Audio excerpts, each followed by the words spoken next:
Traction engines at work, doing the jobs they were designed to do.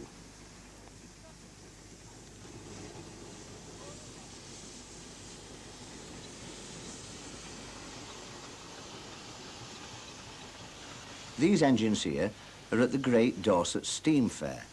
It's the world's largest traction engine rally. Engines come from all over Great Britain to perform the tasks they did in years gone by.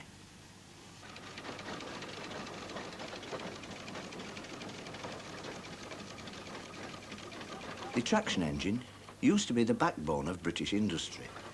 They were used for all the tasks that these days we take for granted with the push of a button or the turn of a key. On the farms, building roads and hauling loads from town to town. Their place was unique in the early part of this century.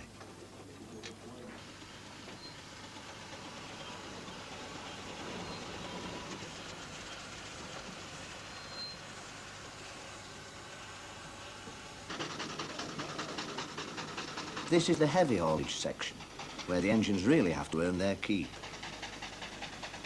Each day during the show, the heavy haulage men work hard. Over the years, they've acquired trailers, bogies, and a whole range of tackle, so they can put on an authentic show for the public. Just imagine that lot driving down your street first thing in the morning.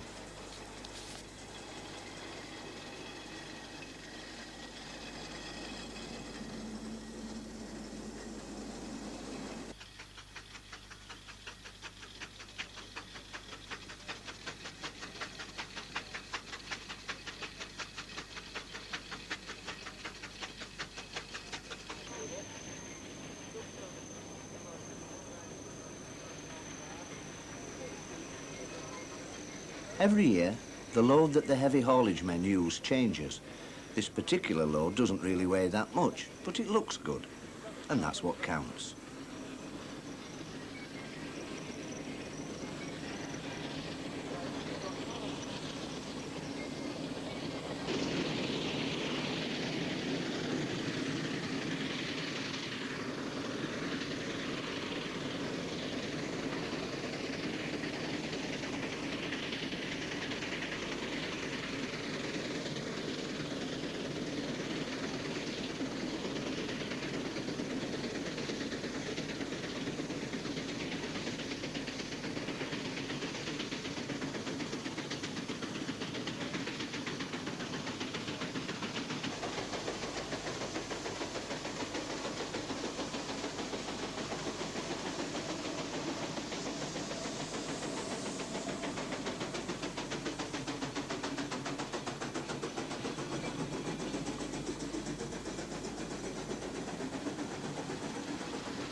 They're an interesting breed, these heavy haulage lot.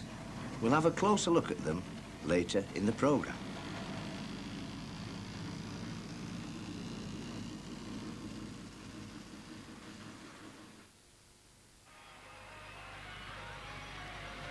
When these engines were working for a living, you would hardly ever see a clean and shiny one. These were working tools, mucky things that would occasionally get a rub down with an oily rag, if they were lucky.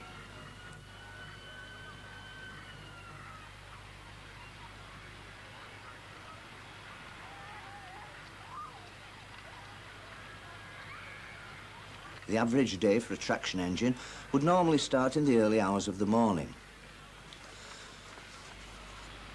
Just imagine waking up on a winter's morning to get steam up, ready for a day of hard graft in the fields or out on the road. From the lighting of the fire to having a good head of steam would normally take a couple of hours. So your average steam man would normally get the fire going and then retire for breakfast and a pot of tea. Then, when the engine was blowing off nicely, he would give the wife a kiss, put on his cap, all steam men wore a cap, jump up on the footplate and drive off in a puff of smoke and steam. And they probably wouldn't return till late in the evening.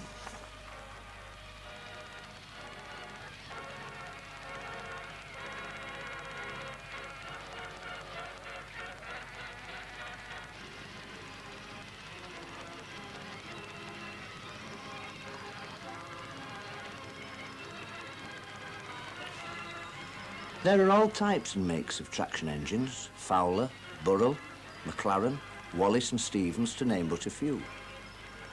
There was hot competition between these manufacturers to get orders for their tackle.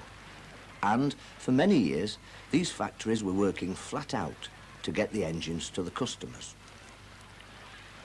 When you think that before the traction engines came along, most tasks were done by horses, it's no wonder that the order books at traction engine factories were full. These farmers and contractors wanted an easier life, and the traction engine was to them the answer.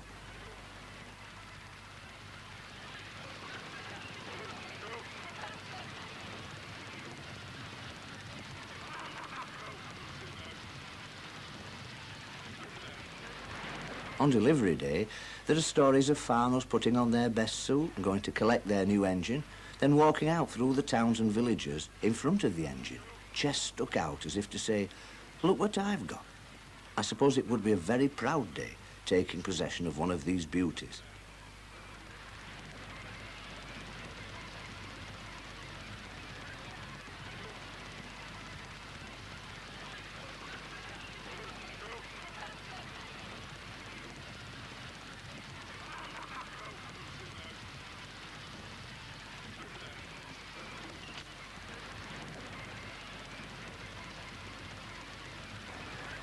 They were also used as a tool of leisure in the fairgrounds. Many people saw their first ever electric light at the fairground, and the bioscope shows were the forerunner to the cinemas of today. Showmen's engines would pull the rides from town to town, then assist to set the rides up, and then power them with electricity with the huge dynamo that is usually situated on the front of the engine.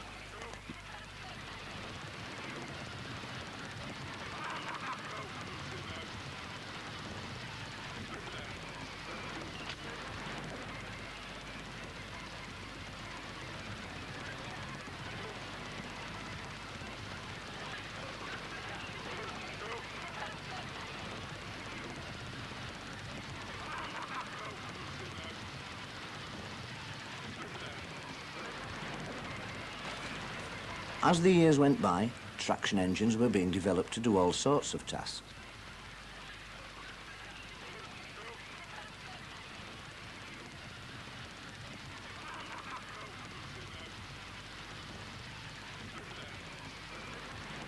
Look at this, and imagine trying to explain how it works. The inventors of many of these implements must have had incredible brains for the times they lived in.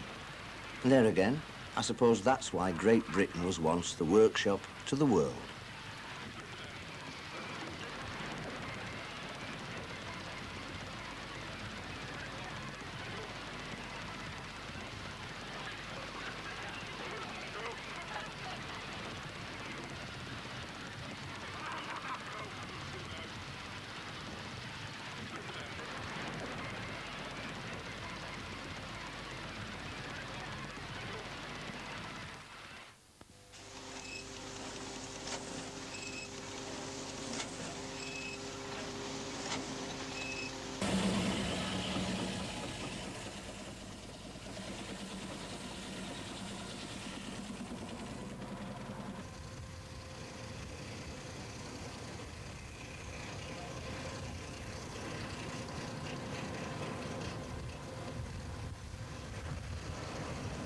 building houses, making barns, or knocking together a new gate.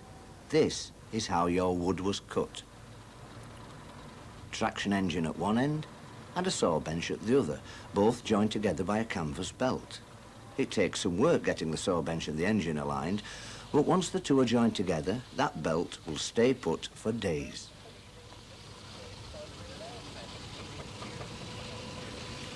This saw bench is being worked by the late Beano Hill and his assistant, the Crow Man. They're experts in their own right. Before his death, Beano Hill had been working these saw benches all his working life. He considered himself lucky that he only lost one finger.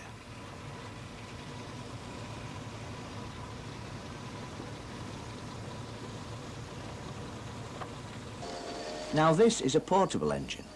These machines preceded many of the traction engines that could travel on the roads by their own steam. A portable would normally be hauled to work by horses. This engine is operating two saw benches, both fairly modern compared to the one you have just seen Beano Hill working. The engine doesn't use much coal because most of the waste timber is used as firewood. It's an interesting process, is this. First you get your raw material, a tree trunk. The tree is then positioned carefully on the saw bed and jostled into position.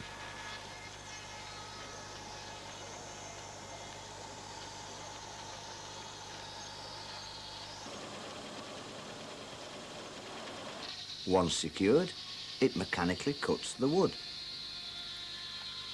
Because of the size of these saw blades, many were used for making coffin lids. And you may remember those old black and white movies with the lady strapped to the saw bed as the blade got nearer. There were many accidents with these saw benches and people lost fingers, hands and sometimes arms while working with them. So it's only skilled people that are allowed to work these old benches today.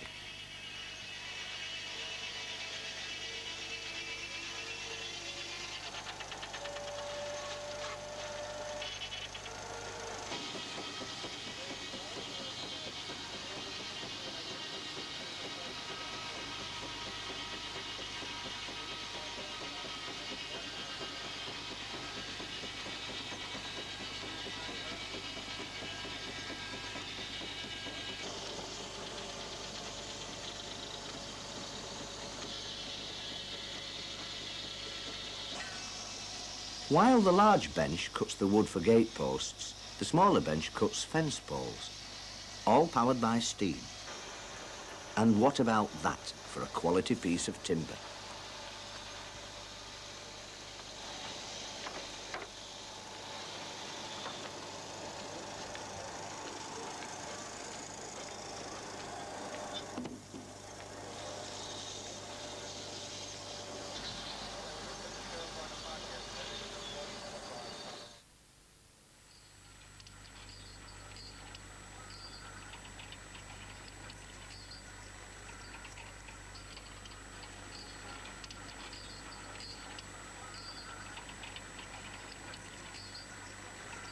This is steam ploughing. Two engines at far ends of a field and a plough or cultivator between the two engines attached to a wire rope. Much of the ploughing tackle used at the turn of the century was built by John Fowlers of Leeds.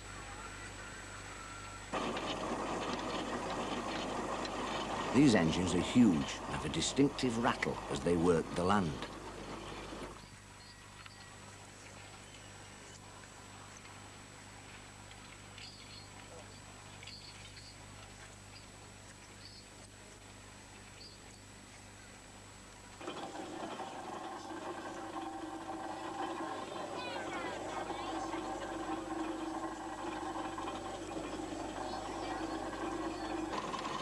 As you can see, there is a massive winch drum under the belly of the engine. This is connected to the plough, which is pulled across the field. These engines took over from horse ploughing, so it's little wonder that there was a long waiting list to purchase one. All the farmers wanted this equipment. Some of these engines are still working today, so for all our modern machines, there still is nothing quite like the Fowler ploughs for dredging lakes and ploughing very soft soil.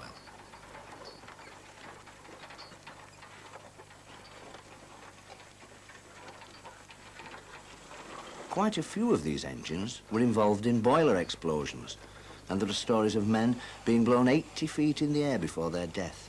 But the usual findings of the government boiler inspectors was that the safety valve had been replaced by a bolt. This made the engines work harder and made the steam last longer, but there was a human cost for cheating.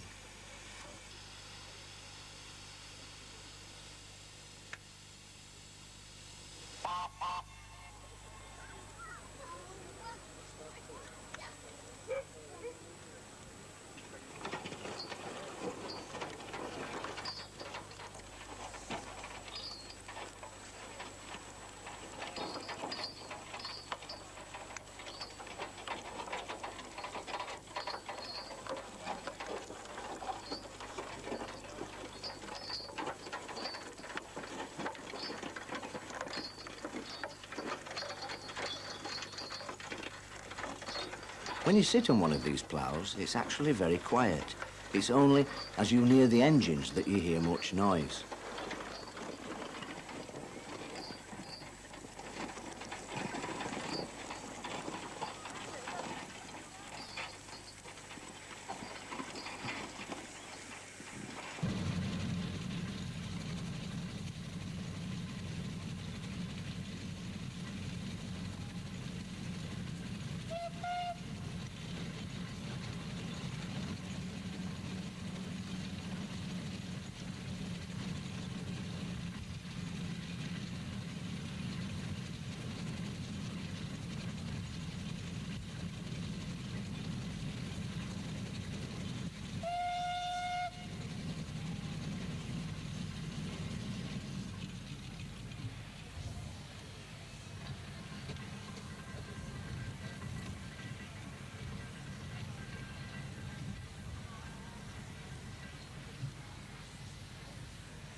John Fowler was a peaceful man, a Quaker, and his aim in life was to see that every underdeveloped country in the world had his ploughs and cultivators, so that there would be no more famine in the world.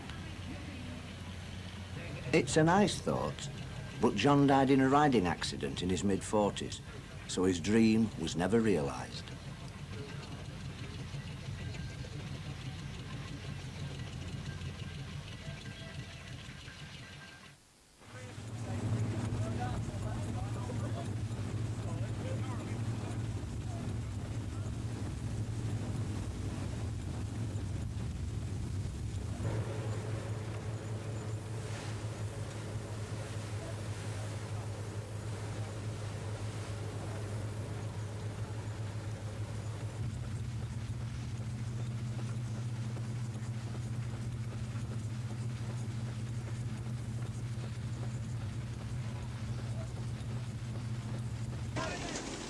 Steam threshing.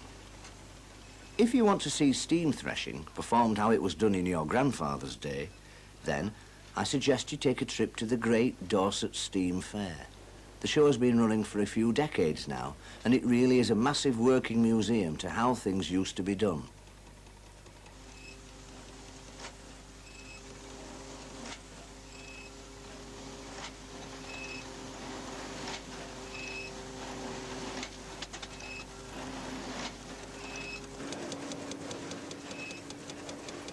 Threshing is basically separating the corn from the straw.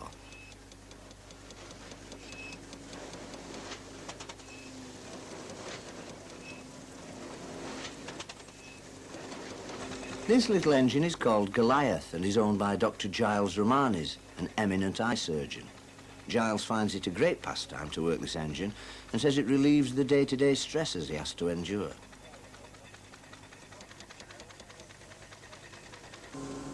Once you have harvested your corn, you make it into huge corn ricks. Then the contractors would come and thresh it for you. It was hard and dusty work.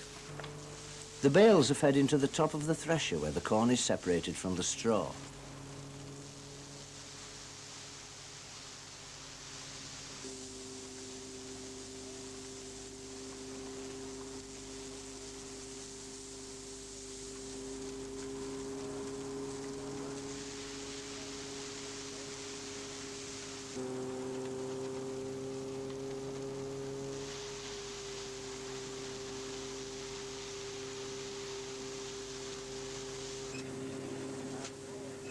Corn comes out of one end and the straw the other. The straw is then forked into this rather interesting baler.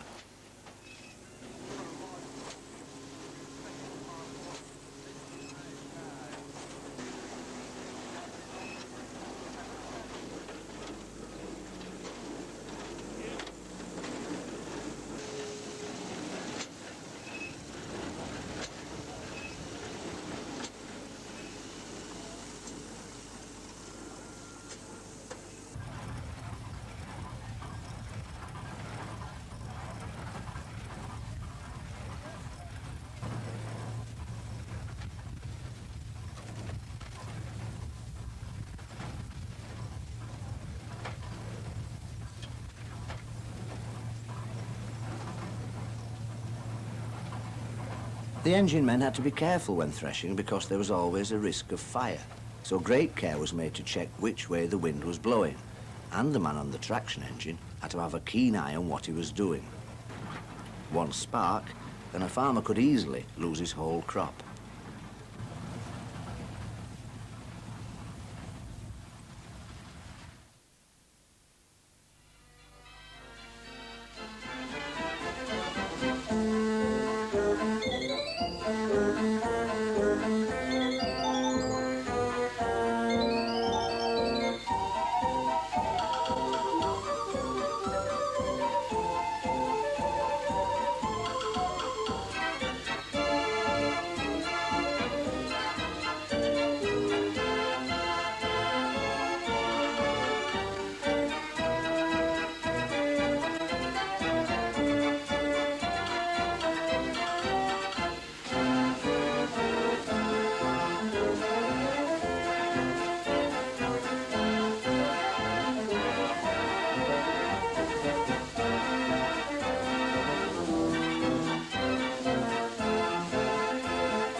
Road making the old way.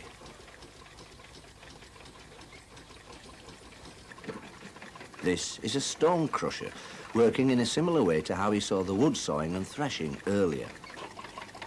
Lumps of rock and brick put into the crusher, which then crushes it to a working size.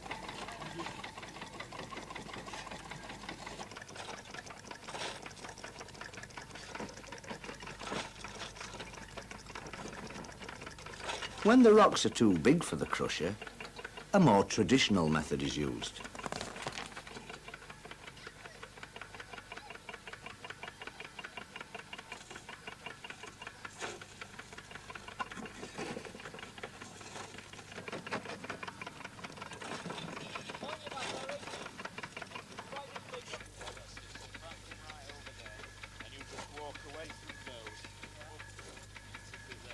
The road contractors would usually leave home for 3 months at a time. They lived where they worked, in living wagons at the side of the road.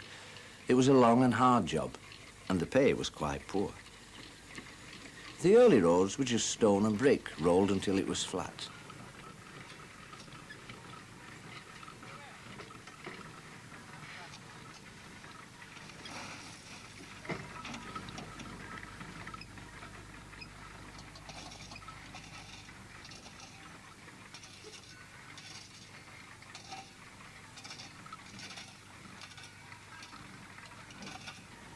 Imagine driving a new BMW over this.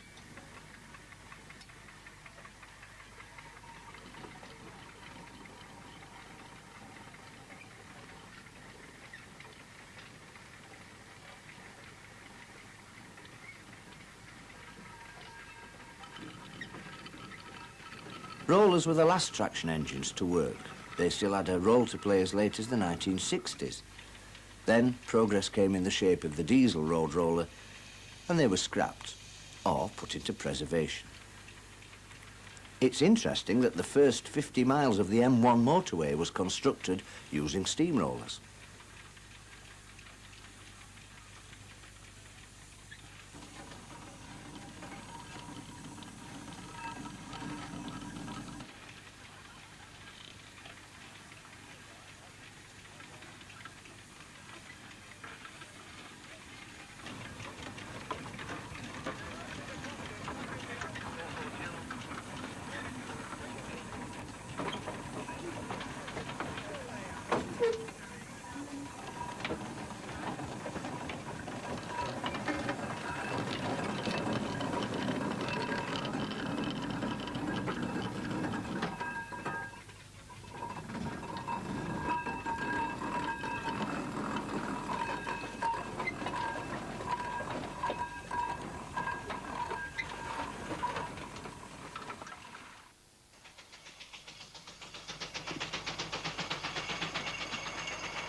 It's always nice to see traction engines on the road.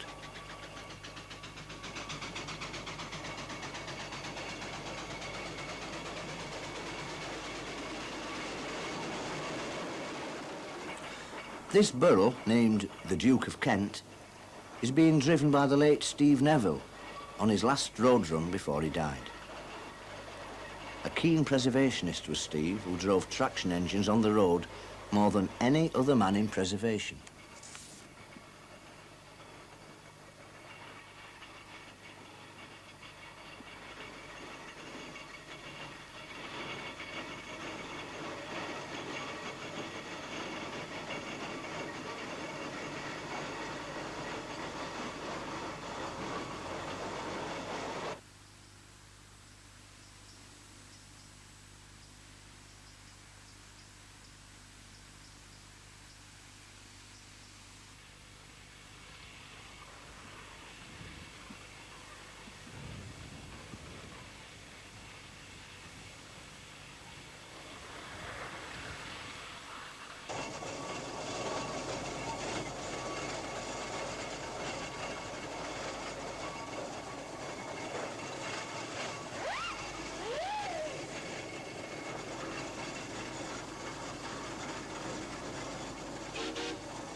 Graham Love from Cryche in Derbyshire is another man who believes in driving his engine on the road. This Fowler road locomotive is named Excelsior. There are moves in Europe to stop these engines going on the road. Wouldn't it be a shame if we could no longer see a sight like this?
Now, as promised, let's have another look at these heavy haulage men in action. This load here is 60 tonnes of Portland granite. The trailer weighs 30 tonnes, so you're looking at a total of 90 tonnes being pulled.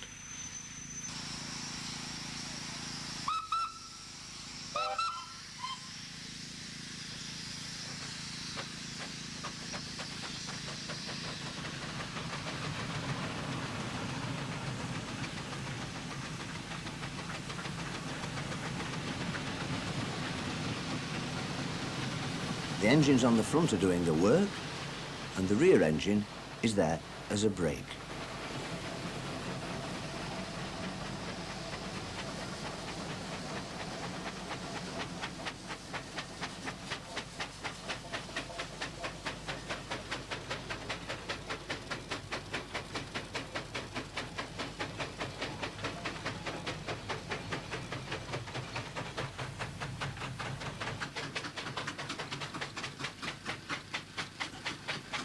Just listen to those engines working.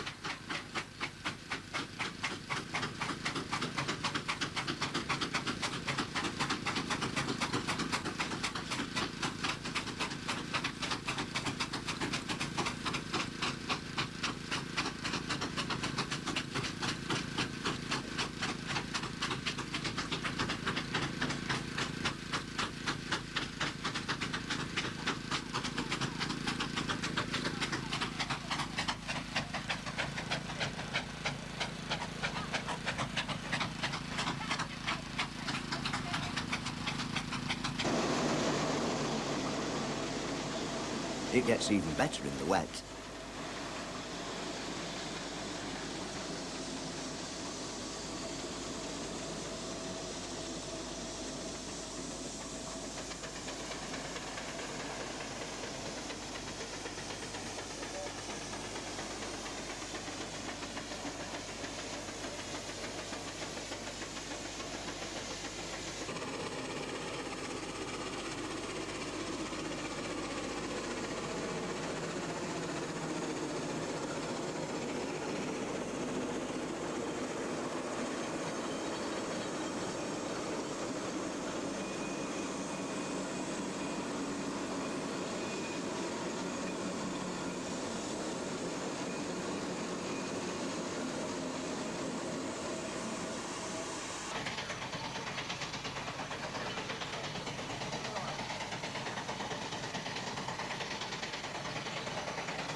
And every so often they get a chance to travel on the road.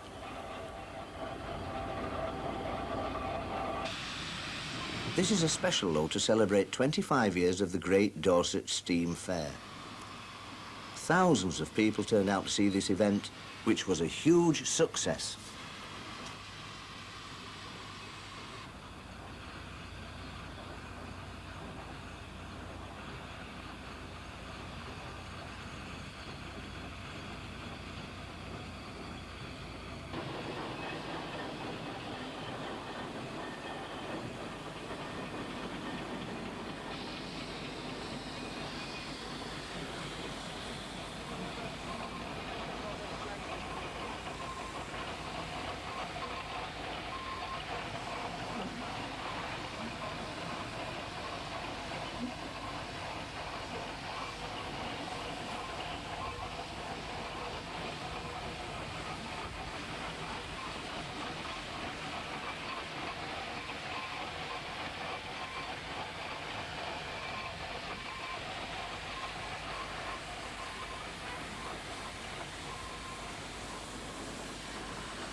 And finally, the most recent exploits of the heavy haulage men was to move a Sherman tank by road.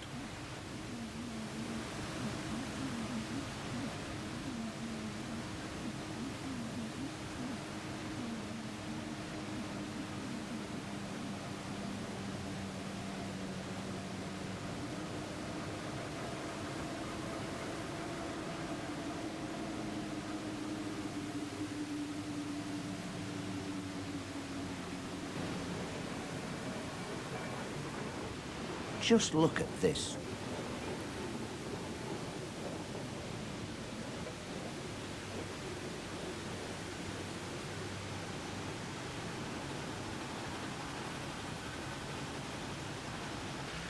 The organisation behind doing something like this is colossal.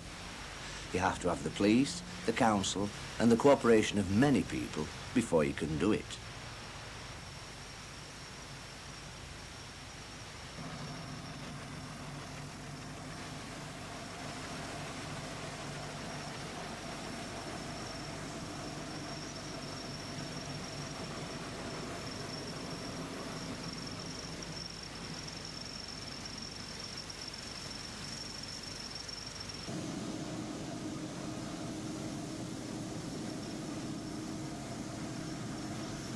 These heavy haulage men are determined that while ever they have a chance, they will always put on a show for the public.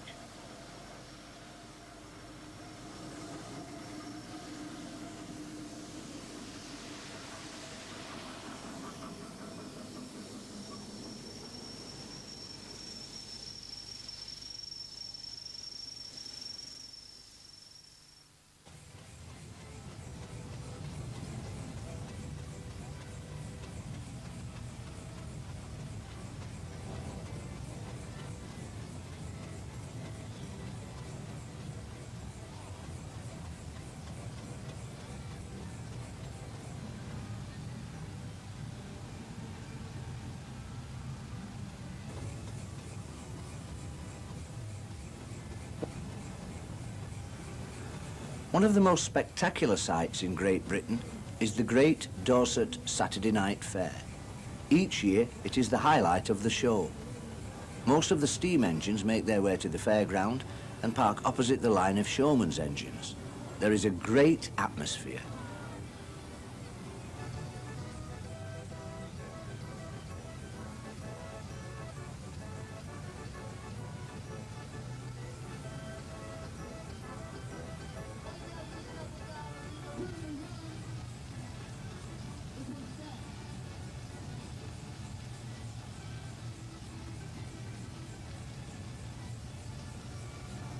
Showman's engines with humming dynamos power the old-time rides that were commonplace in Grandad's era. The mechanical organs play their tunes as people ride around on carousels. Everybody is here to experience the magical sight, which people have reported hearing as far as Bournemouth, some 20 miles away.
The fair is extremely popular and it has been known to keep going until well after midnight.